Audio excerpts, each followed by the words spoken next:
Nesco drugs प्रकरणानंतर पोलिसांनी एक नियमावली जाहीर केलेली आहे। आयत्या वेळी कॉन्सर्टसाठी परवानगी देण्यास नकार देण्यात आलेला आहे। कायदा सुव्यवस्थेबाबत खबरदारीची माहिती द्यावी असं देखील नियम या नियमावलीमध्ये पाहायला मिळतो। आयोजकांना नियमांचं पालन करण्याचा स्पष्ट संदेशही देण्यात आलेले आहेत। आयत्या वेळी कॉन्सर्टसाठी परवानगी देण्यास मुंबई पोलिसांनी स्पष्टपणे नकार दिलाय।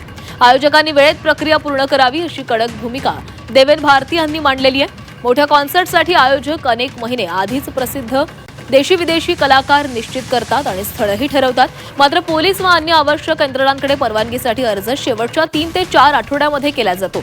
ही पद्धत यापुढे सहन केली जाणार नाही।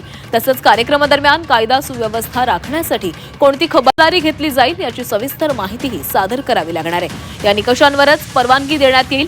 या निर्णयामुळे आयोजकांना नियमांचं पालन करण्याचा स्पष्ट संदेश देण्यात आलेला आहे। सह महाराष्ट्रामध्ये इतक्या मोठ्या प्रमाणात ड्रग्ज येतंय कुठून?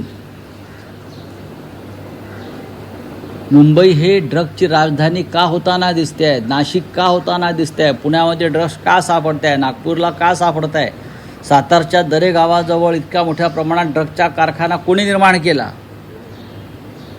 मुख्य विषय हा आहे। कार्यक्रमात काय झालं हा नंतर, मुंबईमध्ये कोट्यावधी शेकडो कोटीचं ड्रग्ज कुठून येत आहे, त्याचे सूत्रधार कोण आहेत, ही अत्यंत गंभीर गोष्ट आहे आणि त्याच्यावरती राज्याच्या गृहमंत्र्यांनी बोलायला पाहिजे।